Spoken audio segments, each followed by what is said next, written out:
ঘরে যদি আটা থাকে আর আটা দিয়ে এই মজার রেসিপিটি তৈরি করে নিতে পারেন, সকাল অথবা বিকেল বা বাচ্চাদের স্কুলের টিফিনেও দেওয়া যেতে পারে। খেতে কিন্তু অনেক বেশি মজা হয়। টিফিন রেসিপি তৈরি করার জন্য এখানে আমি পরিমাণ মতন আটা নিয়েছি আর দিয়েছি 4 চামচের হাফ চামচ পরিমাণ কালো জিরা, পরিমাণ মতন লবণ দিয়েছি, 4 চামচের হাফ চামচ চিনি দিয়েছি। সব উপকরণগুলো ভালো করে আটার সাথে মিশিয়ে নিয়েছি। এখন এখানে আমি ময়ানের জন্য তেল দিয়ে দিব। আটা ময়ান করার জন্য তেলের পরিমাণটা একটু বেশি করে দিবেন, সেক্ষেত্রে কিন্তু আটাটা খুব সুন্দরভাবে ময়ান করা হবে। আর আটা যদি ভালো করে ময়ান করা হয়, দেখবেন যে কোনো নাস্তা তৈরি করেন না কেন উপরের সাইড অনেক বেশি ক্রিস্পি হবে। আর এভাবে ময়ান করার ফলে নাস্তাটি কিন্তু দীর্ঘ সময় মুচমুচে থাকবে। তা হাত দিয়ে ভালো করে ময়ান করে নিয়েছি। আর অবশ্যই হাত দিয়ে ভালো করে ময়ান করে নিতে হবে। এখন এখানে আমি দিয়ে দিব পরিমাণ মতন পানি দিয়ে আটাটাকে মাখিয়ে নিব। তবে পানির পরিমাণটা একেবারে বেশি করে দেওয়া যাবে না, পানিটা একটু বুঝে শুনে দিতে হবে, সেক্ষেত্রে কিন্তু নাস্তাটা খুব সুন্দর হবে তৈরি। কারণ পানিটা যদি বেশি হয়ে যায় সেক্ষেত্রে কিন্তু আটাটা নরম হয়ে যেতে পারে। আর আটা যদি নরম হয়ে যায় দেখবেন নাস্তাগুলো কিন্তু অনেক বেশি মুচমুচে বা খাস্তা হবে না, আর খেতেও তখন কিন্তু ভালো লাগবে না। তাই এইভাবে আমি অল্প অল্প করে পানি দিয়ে আটাটাকে মাখিয়ে নিচ্ছি। আজকের এই রেসিপিটি যদি ভাই বোনদের কাছে ভালো লেগে থাকে, ভাই বোনেরা একটা লাইক দিয়ে পুরোটার সাথে থাকবেন আশা করি। আর আশা করি সবাই ফুল ভিডিওটাই দেখবেন, দেখলেই বুঝতে পারবেন রেসিপিটি আমি কিভাবে তৈরি করেছি আর কতটা সহজভাবে এই নাস্তাগুলো তৈরি করে নেওয়া যায়। আটার ডো খুব সুন্দরভাবে তৈরি করা হয়ে গেছে। এখন ডোটাকে আমি রেস্টে রেখে দিব। পুর বানানোর জন্য কড়াইতে পরিমাণ মতন সাদা তেল দিয়েছি আর 4 চামচের হাফ চামচ পরিমাণ এখানে আমি পাঁচ ফোড়ন দিয়েছি। দিয়ে দিব আমি এখানে পেঁয়াজ কুচি আর দিয়ে দিব কাঁচামরিচ কুচি। আর আলুর পুর তৈরি করলে অবশ্যই পাঁচ ফোড়নটা দেওয়ার চেষ্টা করবেন, সেক্ষেত্রে কিন্তু দেখবেন এই পুরটা কিন্তু খেতে অনেক বেশি মজা হয়। কারণ দোকানের কিন্তু যে কোনো আলু দিয়ে নাস্তা তৈরি করা হোক না কেন সেই পুরটা কিন্তু পাঁচ ফোড়ন দিয়েই বাগার দেওয়া হয়। আর দোকানের খাবারগুলো কিন্তু খেতে অনেক বেশি মজা লাগে। তাই এভাবে কিন্তু একবার পুরটা তৈরি করে খেয়ে দেখতে পারেন, অনেক বেশি মজা পাবেন। পেঁয়াজটাকে আমি হালকা করে ভেজে নিয়েছি। এখন এখানে আমি দিয়ে দিব ঝালের জন্য চিলি ফ্লেক্স। এখানে চিলি ফ্লেক্সের পরিবর্তে আপনারা লাল মরিচের গুঁড়োটাও দিয়ে দিতে পারেন পরিমাণ মতন, তবে ঝালটা যে যেরকম খাবেন সেই পরিমাণ দিয়ে দিবেন। দিয়ে দিলাম 4 চামচের হাফ চামচ ধনে জিরার গুঁড়ো আর পরিমাণ মতন লবণ দিয়েছি। এখানে আর অন্য কোনো মশলা আমি ব্যবহার করব না, শুধু এই মশলাগুলো দিয়েই পুরটাকে রান্না করে নিব। আর এভাবে পুর অল্প মশলায় তৈরি করলে দেখবেন খেতে অনেক বেশি মজা লাগে। কারণ এখানে যেহেতু পাঁচ ফোড়ন দেওয়া আছে আর অন্য কোনো মশলা দেওয়ার প্রয়োজন হয় না। অফ ক্যামেরায় আলু সিদ্ধ করে আলুগুলো হালকা করে ভেঙে নিয়েছি। এখন আমি মশলার সাথে আলুটাকে ভালো করে মিশিয়ে নিব। বর্তমানে যেভাবে সব কিছুর দাম বেড়ে চলছে, একটা মধ্যবিত্ত ফ্যামিলির জন্য আলু আটার নাস্তাটাই বেস্ট। আর এভাবে হাতের কাছে যদি আলু আর আটা থাকে এই নাস্তাটি একবার তৈরি করে খেয়ে দেখতে পারেন। আমি বলবো একদিন তৈরি করলে আপনি প্রতিদিনই তৈরি করতে যাবেন, খেতে এতটাই মজা হয়। এখানে আমি পরিমাণ মতন ধনেপাতা দিয়ে দিচ্ছি। এর ফলে কিন্তু এই আলুর পুরটা খেতে আরও বেশি মজা হবে, তবে হাতের কাছে যদি থাকে সেক্ষেত্রে দিয়ে দিতে পারেন। এখন আমি ভালো করে আলুর পুরের সাথে ধনেপাতাটা মিশিয়ে নিব।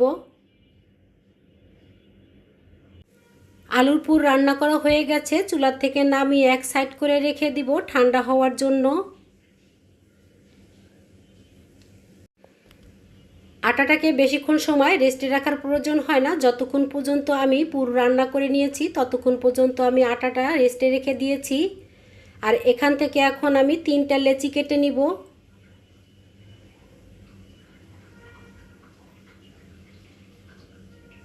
তা বড় বড় করে 3টা লেচি কেটে নিয়েছি। আটা আলু দিয়ে তৈরি এই টিফিন রেসিপিগুলো খেতে কিন্তু অনেক বেশি মজা হয়। এখানে কিন্তু দামি দামি কোনো জিনিসের প্রয়োজন হয় না। এভাবে ঘরে যদি আটা আর আলু থাকে ঝটপট করে টিফিনগুলো তৈরি করে নিতে পারেন।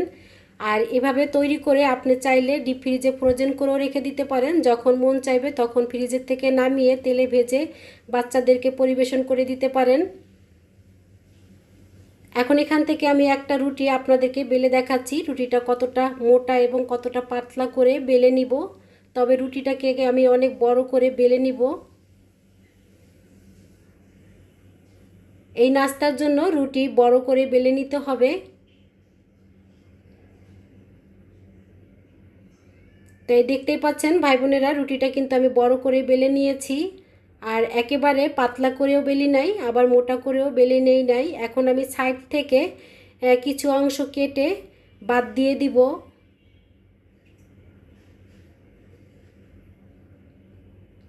তা চারো সাইড থেকে আমি অল্প অল্প করে কেটে বাদ দিয়ে দিয়েছি। এখন মাঝ বরাবর কেটে নিব। তা এভাবে আমি ছোট ছোট করে পিস কেটে নিব। আর এই নাস্তাগুলো একটু ছোট ছোট করে তৈরি করে নেওয়া হয়। আর সেক্ষেত্রে কিন্তু 1 কাপ আটা দিয়ে অনেকগুলো নাস্তা তৈরি করে নেওয়া যায়। তাই দেখতেই পাচ্ছেন ভাই বোনেরা, আমি ছোট ছোট করে কিন্তু কেটে নিয়েছি। এখন মাঝ বরাবর আমি পরিমাণ মতন আলুর পুর দিয়েছি আর সাইড থেকে একটু পানি লাগিয়ে নিয়েছি। এর ফলে কিন্তু মুখটা খুব সুন্দরভাবে লেগে যাবে আর ভাজার সময় কিন্তু খুলে আসবে না। কারণ মুখটাকে যদি খুব সুন্দরভাবে লাগানো না হয় সেক্ষেত্রে কিন্তু তেলে দেওয়ার পরে যখন নাস্তাটা ফুলে উঠবে তখন কিন্তু মুখটা খুলে যেতে পারে। আর সেক্ষেত্রে কিন্তু পুরটা তেলের সাথে বের হয়ে তেলে একাকার হয়ে যেতে পারে। আর দেখবেন তখন কিন্তু তেলটা নষ্ট হয়ে যাবে। আর সেই তেল দিয়ে কিন্তু নাস্তাগুলো খুব সুন্দরভাবে ভাজা যাবে না। তাই সেজন্য প্রথম অবস্থায় এভাবে সাইড থেকে একটু পানি লাগিয়ে মুখটাকে ভালো করে লাগিয়ে নিতে হবে। তা সব সাইড থেকে আমি এভাবে হাত দিয়ে ভালো করে মুখটাকে ঠেসে ঠেসে লাগিয়ে নিচ্ছি।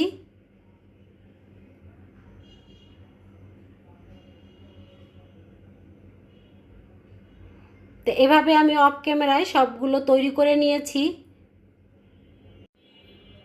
নাস্তাগুলো দেখার সৌন্দর্যের জন্য এখানে আমি একটা কাঁটা চামচ নিয়েছি আর সাইড থেকে এভাবে কাঁটা চামচ দিয়ে চেপে চেপে দিচ্ছি। এর ফলে কিন্তু দেখতে ভালো লাগবে। শুধু ভালো লাগার জন্য এভাবে কাঁটা চামচ দিয়ে একটু চেপে চেপে দিয়েছি।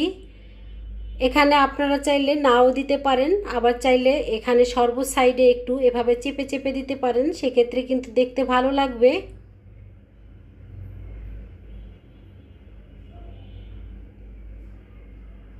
তাই সবগুলো এভাবে আমি তৈরি করে নিয়েছি। 1 কাপ আটা দিয়ে অনেকগুলো নাস্তা তৈরি হয়েছে। এখন ভেজে নিব। আর ভাজার জন্য কড়াইতে আমি পর্যাপ্ত পরিমাণ সাদা তেল দিয়েছি। আর তেলটা যখন হালকা গরম হয়েছে তখন এখানে আমি একটা একটা করে দিয়ে দিচ্ছি। আর এই নাস্তাগুলো ভাজার জন্য তেলের পরিমাণটা একটু বেশি করে দিবেন, সেক্ষেত্রে কিন্তু নাস্তাগুলো অনেক বেশি খাস্তা হবে।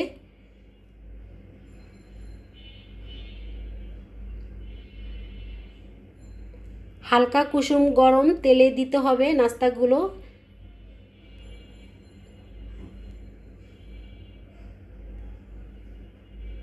চুলার আঁচটা মিডিয়াম টু লোতে রেখে নাস্তাগুলোকে এখন ভেজে নিতে হবে।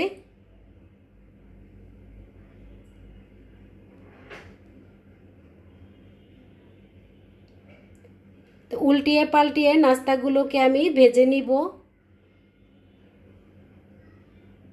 এক সাইড হালকা ভাজা হয়ে গেছে, এখন আমি অপর সাইড ভাজার জন্য নাস্তাগুলোকে উল্টিয়ে দিচ্ছি।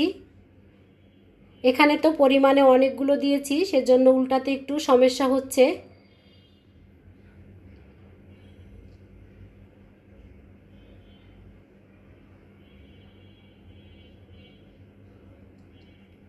যখন খুব সুন্দর একটা কালার আসবে, মুচমুচে ভাবে ভাজা হবে, তখন তেলের থেকে তুলে নিব।